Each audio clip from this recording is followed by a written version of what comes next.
70대 여성의 이제 할머니입니다. 근데 최은미 기자, 뺑소니 사고인데 이미 뺑소니로 집행유예를 받았던 사람이에요? 네, 그렇습니다. 75살의 할머니고요. 네. 75살 여성인데 2016년 11월에 차를 몰고 가다가 교통사고를 냅니다. 예. 그런데 사고를 내고 나서 너무 놀랐는지 사고 수습을 하지 않고 그냥 도주를 해요. 그래서 재판부로 넘겨졌고요. 이 집행유예 처분을 받았습니다. 징역 예. 10개월에 집행유예 2년을 받았습니다. 그러면서 운전면허까지 취소가 됐어요. 예. 그렇게 판결을 받았으면 좀 자숙을 해야 되는데 집행유예 기간이었고 그런데도 불구하고 계속 운전을 하고 다닌 것 같습니다. 무면허 상태로 운전을 한 거예요? 그렇죠. 면허가 취소된 네. 상태였는데 계속 운전을 하고 다녔나 봐요. 지난해 10월에 또 한 번 사고를 냈는데요. 면허 없이 화물차를 몰고 이제 도로를 운전을 하다가 청주의 한 도로였는데 예. 이 도로변을 걷고 있는 80대 할아버지를 들이받습니다. 예. 들이받으면서 이 도로변에서 할아버지가 튕겨나가서 도랑에 떨어졌어요. 그러면은 이게 사람이니까 바로 예. 이제 병원으로 이송하는 절차들이 있어야 되는데 이번에도 역시 그대로 도주를 했고요. 지나가던 행인이 발견해서 그 교통사고 피해자를 병원으로 옮기긴 했는데 결국에 2주 만에 숨졌습니다. 그럼 최진봉 교수, 일단요, 여기서 이 80대 할아버지를 바로 병원으로 옮겼다고 하면은 목숨은 건질 수 있는 상황. 그럼요. 당연히 그럴 수 있었죠. 그러니까 저 할머니는 정말 뭐라 그래야 될까? 법을 아예 무시하는 건지. 예. 그러니까 일반적으로 본인이 집행유예 상태라면 더 조심을 할 거 아니겠어요? 그렇죠. 그러니까 차는 운전해도 안 되는 거잖아요. 집유 상태에서 운전면허가 취소됐는데 운전을 또 했다는 것 자체도 완전히 법을 무시한 거고 또 그렇게 해서 사고가 났다면 물론 무서울 수는 있겠죠. 만약에 집행유예 상태 사고를 냈으니까 더 무거운 형벌을 받을 거는 이해되지만 그렇다고 사람을 방치하고 놔버리면 지난번 첫 번째 사고도 뺑소니 사고잖아요. 그러니까 저번은 상습범인 것 같아요. 한 번 뺑소니 치고 나서 그거 나서 집행유예 나오니까 뭐 이번에도 또 넘어갈 수 있지 않을까 하는 그런 생각을 했는지 모르겠지만 예. 법의 무서움을 전혀 모르는 사람이라고 저는 생각이 들고 또 하나는 저 할아버지를 만약에 그 자리에서 바로 병원으로 이송을 했다고 하면 실수로 했든 어쨌든 고의로 했든 모르겠습니다만 그분이 살아날 수 있는 기회를 줬을 텐데 그런 조치를 취하지 않고 그냥 또 도망을 간.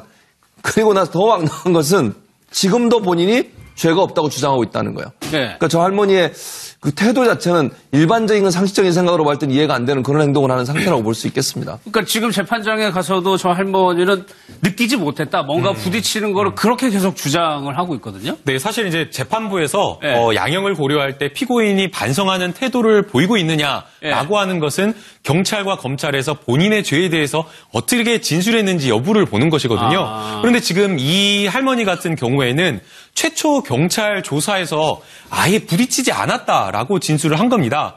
그래서 나는 몰랐다? 네, 난 몰랐다라고 이야기를 하는 겁니다. 그러니까 이제 경찰에서 CCTV 영상을 제기를 하면서 CCTV 영상이 이렇게 있다. 라고까지 이야기를 하니까 그제는 이제 또 말을 바꿔가지고 충격을 느끼지 못했다라고 이제 말을 바꾼 겁니다. 그러나 이것도 말이 안 되는 것이 이미 저희가 앞서 이제 최은미 기자께서 이야기를 해주신 대로 충격에 의해서 피해자가 도랑으로 아예 튕겨져 날아갔습니다. 예. 그 정도라고 한다면 굉장한 충격이 들렸을 것이고 예. 그다음에 그런 어떤 충격이 아니더라도 사실 20에서 30km만 이렇게 부딪히더라도 충분히 차량이 느낌이 옵니다. 그런데도 불구하고 CCTV 영상을 보면서도 본인이 말을 바꾸고 인정을 안 한다라고 하는 것은 재판부 입장으로서도 이 피고인이 전혀 본인의 행동을 반성하지 않는다라고 볼 수밖에 없는 것이고요. 네. 법정에 와서 나중에 와서라도 이러한 사실이 다 드러난다라고 하면 적어도 법정에서는 판사님 앞에서는 정말 잘못했다라고 인정을 하고 피해자와 조금 이렇게 합의를 하는 노력을 한다거나 합의가 안 된다라고 하면 공탁이라도 해야 되는데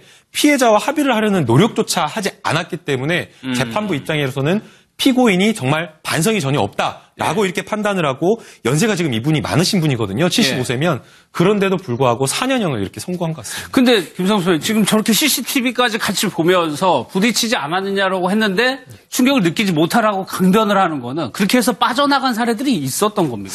왜 그렇게 뺑소니 한 사람들 그렇게 주장하죠? 아마 이 피고인분께서는 이 법률적인 조언을 받아서 그러신 게 아니라 우기면 어떻게 되겠지라는 생각을 하셨을 가능성이 높습니다. 그렇게 해서 빠져나갈 수 있는 가능성은 CCTV가 정말 없었다거나 그런 경우에는 모르겠지만 이미 쳤다라는 게 다른 증거들에 의해서 입증이 돼서 이제 잡혀오신 건데 그럼에도 불구하고 얘기를 하셨던 거거든요. 그렇기 때문에 당연히 더 강하게 처벌이 될 수밖에 없는 것이고 그리고 죄명이 이게 무면허 운전이 하나가 붙을 것이고 특가법에 따른 도주치사가 하나가 붙는 겁니다. 그렇기 때문에 4년을 받은 것이고 집행유예 앞에 10개월이 있었잖아요. 그래서 그것까지 합쳐서 4년 10개월을 사시게 되는 그러한 부분이 되는 겁니다. 그러니까 집행유예 중에 이게 똑같은 범죄이기 때문에 그 10개월이 추가가 되는 건가요? 원장님? 맞습니다. 이게 집행유예에 대해서 좀 일반 분들께서 오해를 하고 계신 네. 게 있는데 벌금보다 강한 게 집행유예 처벌입니다. 집행유예라는 건 징역형인데 집행만 유예를 해준다는 거기 때문에 집행유예 기간 동안을 착하게 살면 괜찮겠지만 그 사이에 다른 범죄를 저지른다면 그 앞에 것도 취소돼서 다시 얹어가는 거야 라는 뜻입니다. 그래서 10개월의 집행유예 2년이라는 것은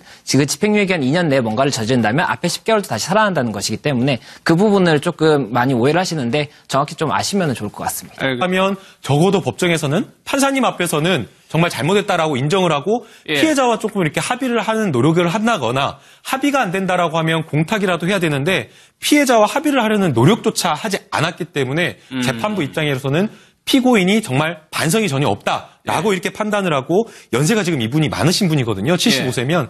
그런데도 불구하고 4년형을 이렇게 선고한 것 같습니다. 근데 김상수 선생님 지금 저렇게 CCTV까지 같이 보면서 부딪히지 않았느냐라고 했는데 충격을 느끼지 못하라고 강변을 하는 거는 그렇게 해서 빠져나간 사례들이 있었던 겁니까?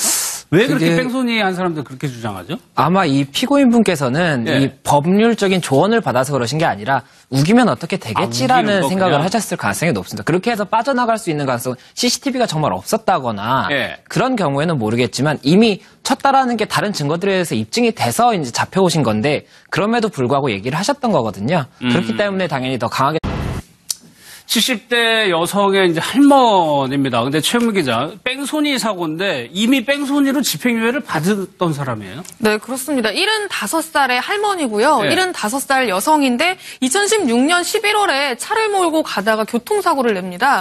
그런데 사고를 내고 나서 너무 놀랐는지 사고 수습을 하지 않고 그냥 도주를 해요. 그래서 재판부로 넘겨졌고요. 이 집행유예 처분을 받았습니다. 징역 10개월에 집행유예 2년을 받았습니다. 그러면서 운전면허까지 취소가 됐어요.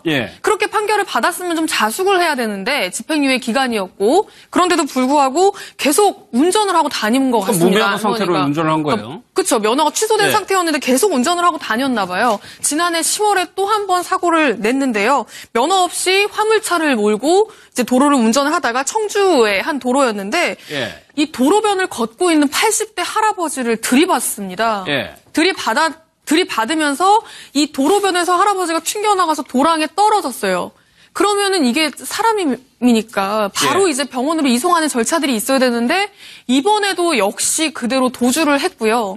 지나가던 행인이 발견해서 그 교통사고 피해자를 병원으로 옮기긴 했는데 결국에 2주 만에 숨졌습니다. 그럼 최진봉 교수 일단요 여기서 이 80대 할아버지를 바로 병원으로 옮겼다고 하면은 목숨은 건질 수 있는 상황. 그럼요. 당연히 그럴 수 있었죠. 그러니까 저 할머니는 정말 뭐라 그래야 될까? 법을 아예 무시하는 건지. 그러니까 일반적으로 본인이 집행유예 상태라면 더 조심을 할 거 아니겠어요? 그러니까 차는 운전해도 안 되는 거잖아요. 집유 상태에서 운전면허가 취소됐는데 운전을 또 했다는 것 자체도 완전히 법을 무시한 거고 또 그렇게 해서 사고가 났다면 물론 무서울 수는 있겠죠. 만약에 집행유예 상태 사고를 냈으니까 더 무거운 형벌을 받을 거는 이해되지만 그렇다고 사람을 방치하고 놔버리면 지난번 첫 번째 사고도 뺑소니 사고잖아요. 그러니까 저분은 상습범인 것 같아요. 한 번 뺑소니 치고 나서 그거 나서 집행유예 나오니까 뭐 이번에도 또 넘어갈 수 있지 않을까 하는 그런 생각을 했는지 모르겠지만 법의 무서움을 전혀 모르는 사람이라고 저는 생각이 들고 또 하나는 저 할아버지를 만약에 그 자리에서 바로 병원으로 이송을 했다고 하면 실수로 했든 어쨌든 고의로 했든 모르겠습니다만 그분이 살아날 수 있는 기회를 줬을 텐데 그런 조치를 취하지 않고 그냥 또 도망을 간. 그리고 나서 더 황당한 것은 지금도 본인이 죄가 없다고 주장하고 있다는 거예요. 그러니까 저 할머니의 그 태도 자체는 일반적인 상식적인 생각으로 볼 때는 이해가 안 되는 그런 행동을 하는 상태라고 볼 수 있겠습니다. 그러니까 지금 재판장에 가서도 저 할머니는 느끼지 못했다. 뭔가 부딪히는 거를 그렇게 계속 주장을 하고 있거든요. 네, 사실 이제 재판부에서 양형을 고려할 때 피고인이 반성하는 태도를 보이고 있느냐라고 하는 것은 경찰과 검찰에서 본인의 죄에 대해서 어떻게 진술했는지 여부를 보는 것이거든요. 그런데 지금 이 할머니 같은 경우에는 최초 경찰 조사에서 아예 부딪히지 않았다라고 진술을 한 겁니다. 그래서 나는 몰랐다? 네, 난 몰랐다라고 이야기를 하는 겁니다. 그러니까 이제 경찰에서 CCTV 영상을 제기를 하면서 CCTV 영상이 이렇게 있다. 라고까지 이야기를 하니까 그제는 이제 또 말을 바꿔가지고 충격을 느끼지 못했다라고 이제 말을 바꾼 겁니다. 그러나 이것도 말이 안 되는 것이 이미 저희가 앞서 이제 최은미 기자께서 이야기를 해주신 대로 충격에 의해서 피해자가 도랑으로 아예 튕겨져 날아갔습니다. 예. 그 정도라고 한다면 굉장한 충격이 들렸을 것이고 예. 그다음에 그런 어떤 충격이 아니더라도 사실 20에서 30km만 이렇게 부딪히더라도 충분히 차량이 느낌이 옵니다. 그런데도 불구하고 CCTV 영상을 보면서도 본인이 말을 바꾸고 인정을 안 한다라고 하는 것은 재판부 입장으로서도 이 피고인이 전혀 본인의 행동을 반성을 하지 않는다라고 볼 수밖에 없는 그렇죠. 것이고요. 네. 법정에 와서 나중에 와서라도 이러한 사실이 다 드러난다라고